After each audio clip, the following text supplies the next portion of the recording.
Он не въебет больше. А где он фрагмент? Да мы тоже на самолете. Правильно. Там что, еще один раз самолет, что ли?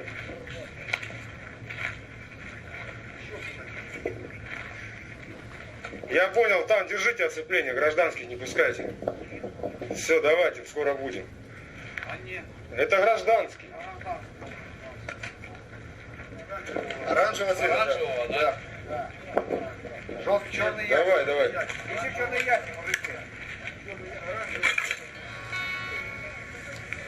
Да. А? Сил нет.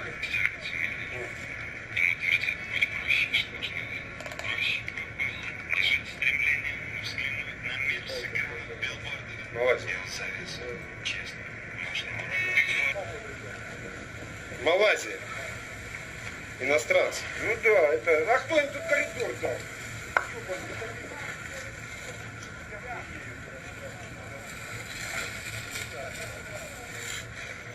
Раскрывай.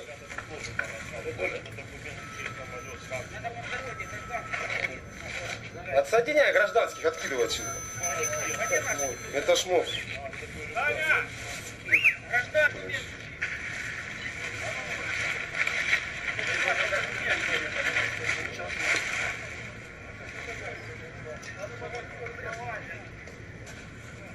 По рассыпной лазит. Там летчика видели, по рассыпной лазит.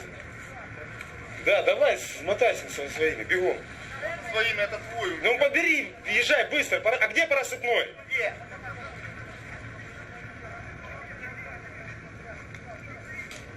Привет. Да. Да, я тут самолеты сбили, я тут на месте крушения. Самолеты сбили, я тут.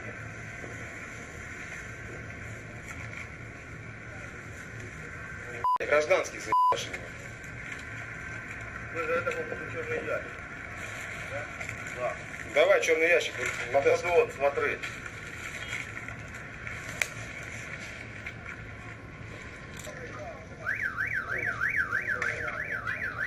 Что это прибор? Пивот, это самое. От него как зарядка, я так понял. Так, пацаны. Самопис. Ну, там вытащили самопис. Давай, туда.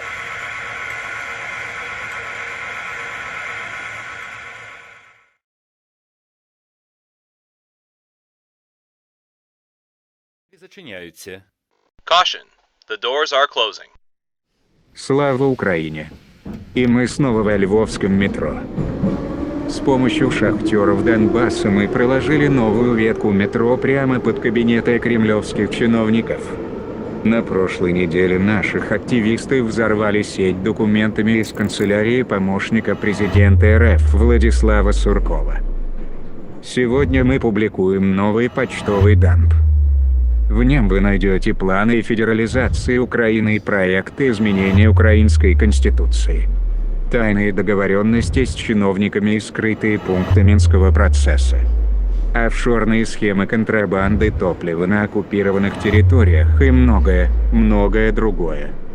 Сегодня мы раскрываем миру новые секреты кремлевских клерков. Архивы взломанных нами систем измеряются терабайтами. И Сурков Ликс. Это только начало. В начале было слово.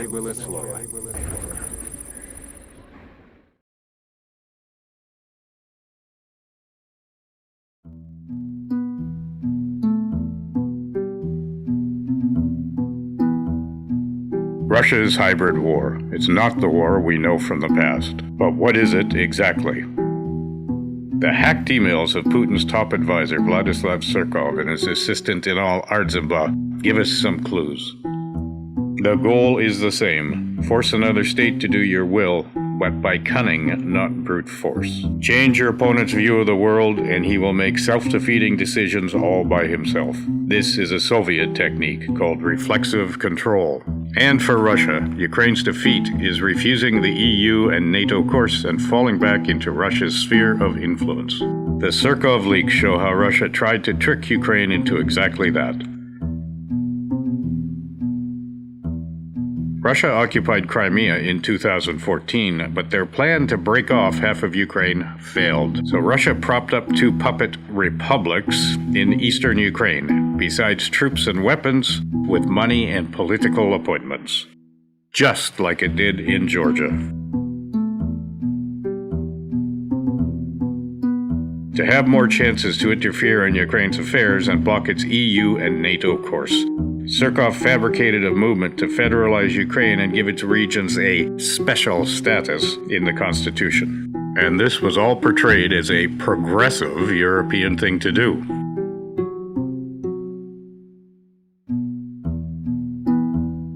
Russia bribed Ukrainian politicians, organized rallies and front groups, paid for posters and even chairs.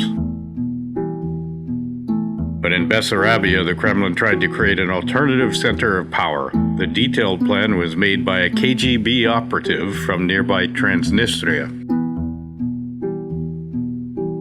By paying activist groups to protest in support of pro-Russian narratives, the Kremlin stoked up hatred for Ukraine's post-Euromaidan government and its EU and NATO course. By burning buses and bombing offices of anti-Russian hardliners and creating conflicts between ethnicities and ideological groups, it brewed chaos.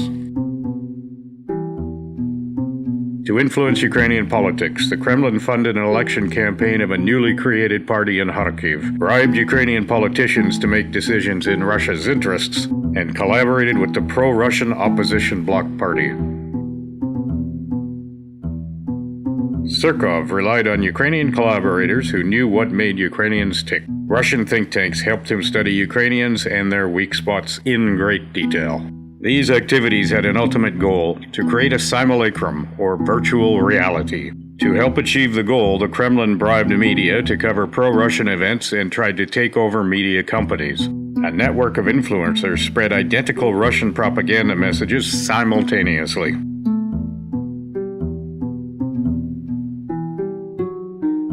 The simulacrum of support for pro-Russian activity, separatism, and chaos altered Ukraine's view of the world and decreased their will to fight for independence. And that is how Russia fights the hybrid war against Ukraine.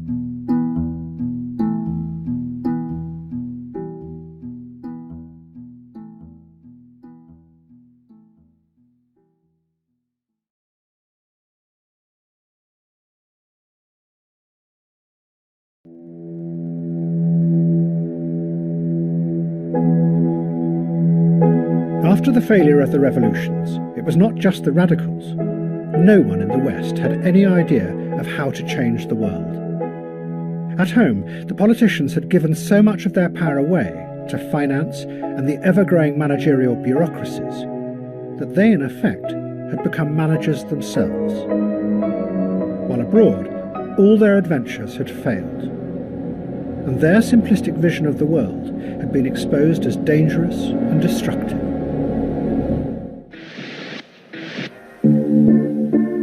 But in Russia, there was a group of men who had seen how this very lack of belief in politics and dark uncertainty about the future could work to their advantage. What they had done was turn politics into a strange theatre, where nobody knew what was true or what was fake any longer. They were called political technologists, and they were the key figures behind President Putin. They had kept him in power, unchallenged, for 15 years. Some of them had been dissidents back in the 1970s, and had been powerfully influenced by the science fiction writings of the Strugatsky brothers. 20 years later, when Russia fell apart after the end of communism, they rose up and took control of the media. And they used it to manipulate the electorate on a vast scale. For them, reality was just something that could be manipulated and shaped into anything you wanted it to be.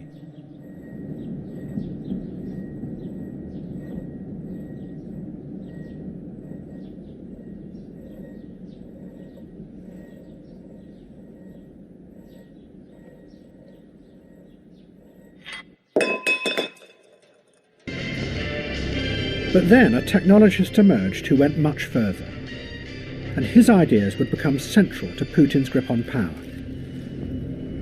He was called Vladislav Surkov.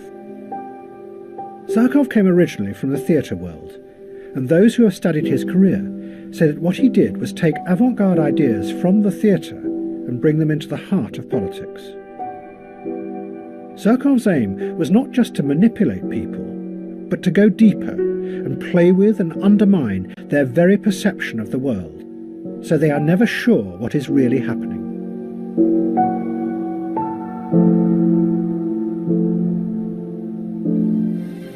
Surkov turned Russian politics into a bewildering, constantly changing piece of theatre. He used Kremlin money to sponsor all kinds of groups, from mass anti-fascist youth organisations to the very opposite, neo-Nazi skinheads. And liberal human rights groups who then attacked the government. Surkov even backed whole political parties that were opposed to President Putin.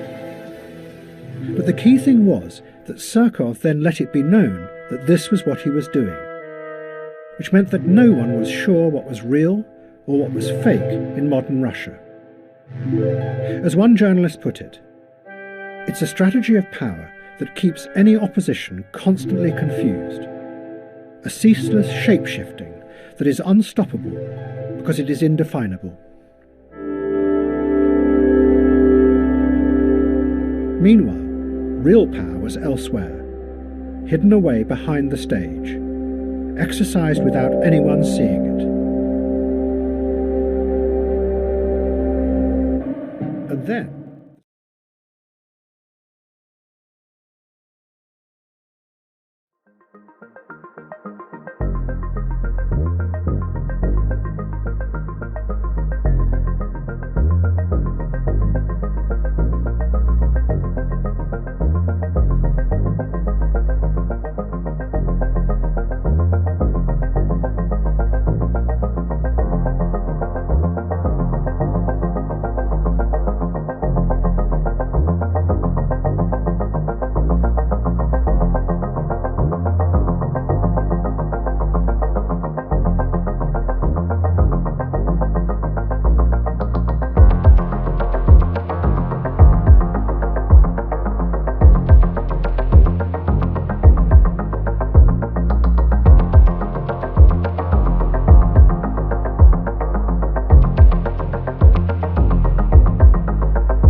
Borodaj, de premier van de DPR, in de periode juni tot 1 augustus 2014 vrijwel dagelijks contact met Surkov, destijds een naaste adviseur van president Poetin.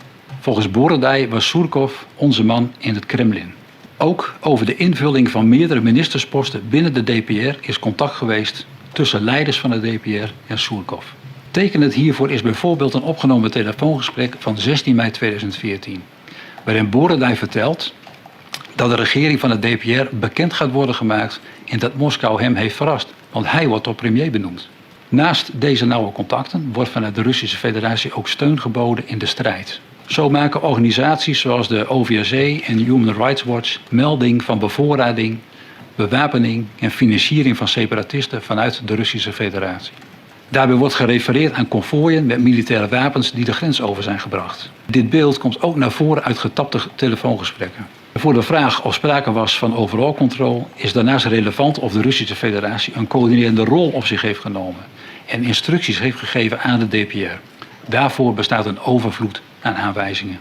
Zo wordt niet alleen aan Moskou gerapporteerd over de situatie in het veld, zoals tegenslagen en behaalde successen, maar ook getuigt een aantal tapgesprekken van planning vanuit de Russische autoriteiten. Op 11 juli 2014 vertelt bijvoorbeeld Surkov aan premier Borodaj van de DPR dat hij heeft gesproken met degenen die aan de leiding staan van this whole military story.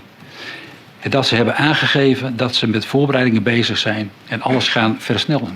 Verder wordt gesproken over de rol van Moskou met betrekking tot concrete operaties. In een getapt gesprek van 4 juli 2014 over de Oekraïnse stad Sloviansk vertelt een leidinggevende van de DPR dat Moskou niet wil dat Sloviansk wordt overgegeven. Maar omdat geen concrete steun kwam, heeft verdachte Girkin toch Sloviansk verlaten en zijn hoofdkwartier verplaatst naar Donetsk. Op 21 juli 2014, dus 4 dagen na het neerstorten van vlucht MH17, belde Borodaj met een Russisch telefoonnummer. Borodaj wil de baas spreken, omdat hij advies en instructies nodig heeft over de afhandeling van de ramp met de MH17.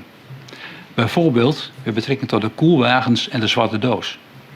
Daarnaast wil Borodaj gesprekspunten weten voor een persconferentie. Borodaj merkt hierbij op dat hij aanneemt dat onze buren wel iets over de zaak willen zeggen.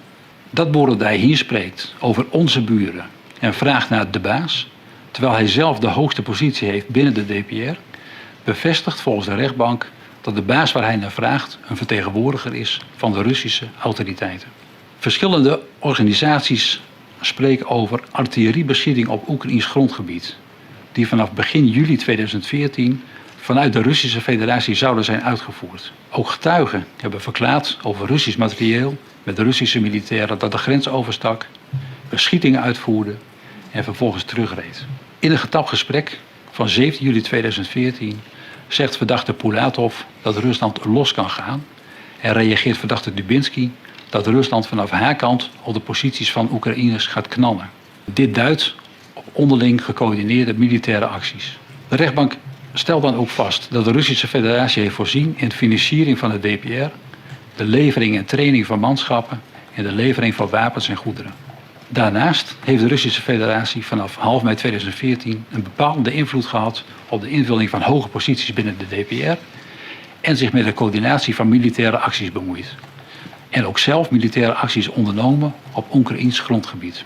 Deze factoren, die in het vonnis uitgebreider staan omschreven, leidden de rechtbank tot de conclusie dat vanaf half mei 2014 sprake was van een situatie dat de Russische Federatie zogenoemde overall controle heeft uitgeoefend over de DPR. De rechtbank is dus van oordeel dat vanaf half mei 2014 en ook nog op 7 juli 2014 op het grondgebied van Oekraïne een internationaal gewapend conflict plaatsvond tussen Oekraïne en de DPR, waarbij de DPR onder de controle stond van de Russische Federatie.